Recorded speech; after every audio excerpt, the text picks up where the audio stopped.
Siguldas pilsdrupa estrādē un pils dārzā norisinājās vērienīgs vides un mūzikas pasākums visai ģimenei zaļās jostas izlaidums Brīnumskapī. Tajā pulcējās Latvijas nozīmīgākās vides un dabas aizsardzības organizācijas, zaļi domājoši uzņēmumi un biedrības. Notika izglītojošas un ekoloģiskas atpūtas programmas visiem vecumiem, radošas darbnīcas un konkursi un vēl citas aktivitātes. Skatītājus priecēja Brīnumskapis un grupa Muzīka, tā sveicot makulatūras un izlietoto bateriju vākšanas konkursu uzvarētājus no skolām un pirmsskolas izglītības iestādēm. Tas ir kārtējais pasākums, kurā skolēniem ir iespēja nostiprināt savas teorētiskās zināšanas praktiskā darbībā. Un nekad nav par daudz šādu iespēju, jo tikai tad skolēni saprot, kāpēc viņi mācās. Jo tas, ko mēs mācāmies, tur formulas vai kādus tur aprēķinus, ja tam neredz reāli pielietojumu, tad praktiski šīs zināšanas tā arī paliek un bērniem arī nav motivācijas, bet ja viņi redz, ka tas viss ir izmantojams reālā dzīvē, bērni ir motivēti mācīties, un es domāju, ka arī skolotājiem šādi pasākumi ir liels atbalsts, jo palīdz skolēnus motivēt mācīties. Konkursi kļuvuši par teju vai labu tradīciju, jo norisinās jau veselu dekādi, un tiem ir savi simboli un talismani. Ezīts Jostiņš ir mūsu neatņemama sastāvdaļa, un viņam jau ir tikpat gandrīz gadu, cik mēs paši esam veci. Tātad mēs esam dibināti 2002. gadā, tātad jau gandrīz 12 gadu, un Jostiņš varbūt ir par pāris gadiem jaunāks, bet viņš ir mūsu neatņemama sastāvdaļa, mūsu simbols. Beidzies kārtējais zaļās jostas izsludinātais konkurss, gan makulatūras vākšanā, gan bateriju vākšanas konkurss tīrai Latvijai. Un šeit šodien mēs esam sapulcējušies Siguldā, lai godinātu ne tikai uzvarētājus, kuri savākuši visvairāk gan makulatūras, gan baterijas, bet arī, protams, pateikt paldies visiem konkursu dalībniekiem, jo konkursā piedalījās ļoti daudz skolas, kā jau katru gadu, aptuveni 500 Latvijas izglītības iestādes, un mums ir prieks, ka bērni arvien katru gadu piedalās šajos konkursos, un, protams, ka viņi ir pelnījuši saņemt visi atzinību par savu lielo padarīto darbu.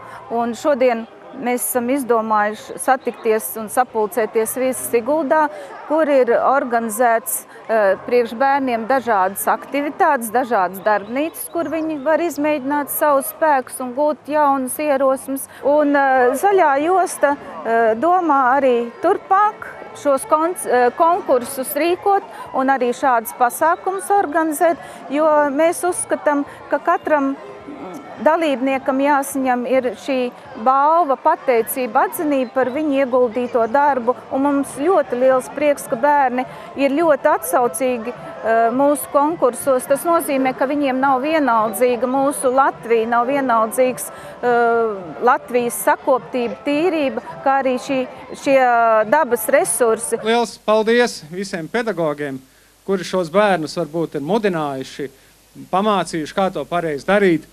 Mēs arī, protams, cenšamies jūs pamācīt, bet tomēr pedagogs ir tas, kas jums ir ikdienā un kas jums palīdz. Tomēr tā kā pasakiet viņiem paldies. Kā jau pašā pasākumā, protams, mēs šeit redzam, ka kā jau katra gada ir savākts aizvien vairāk, bet ja mēs skatāmies par vides aizsardzības un apkārtējās vides sakopšanas jautājumiem vispār Latvijā kopumā, tad, protams, tā mūsu cerība ir, kad arī ne tikai skolēni, ne tikai, sabiedrības, tā patērētāja daļa par to rūpējās, bet par to rūpējās arī aizvien vairāk uzņēmumu.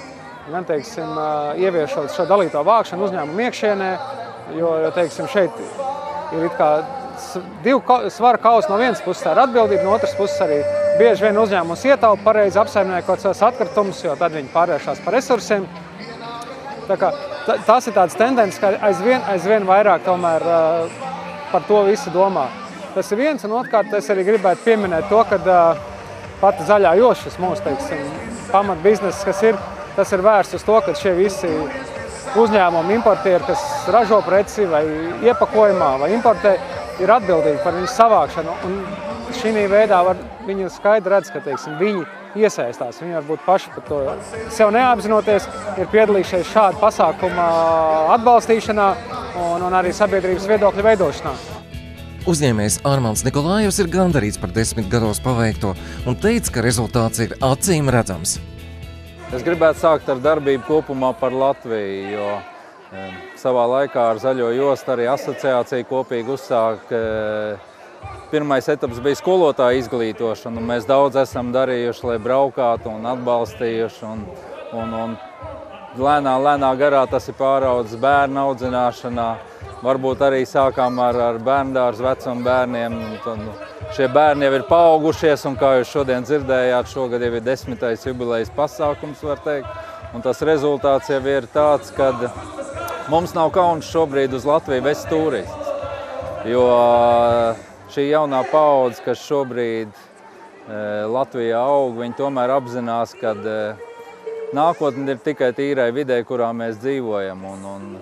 Kā jau es teicu, liela nozīme šai lietai ir Zaļai jostai. Kā mēs šeit redzam, netrūkst un no visas Latvijas sabraukuši. Un ne jau visiem ir savās pilsētās, pagastos iespēja šo kopības sajūtu izbaudīt. Un kad nosauc tavu klasi, tavu skolu, tavu pilsētu, ko pārstāv, tas tomēr ir zināmā jomā gandarījums, prieks, kad arī no maza cinīša ir atkarīgs tas, ko mēs visi kopā esam panākuši. Makulatūras vākšanas konkursā piedalījās 373 izglītības iestādes, tika savāktas 1270 tonnas, 326 kg makulatūras. Bateriju vākšanas konkursā piedalījās 241 izglītības iestāde, pavisam tika savāktas 23,973 tonnas bateriju.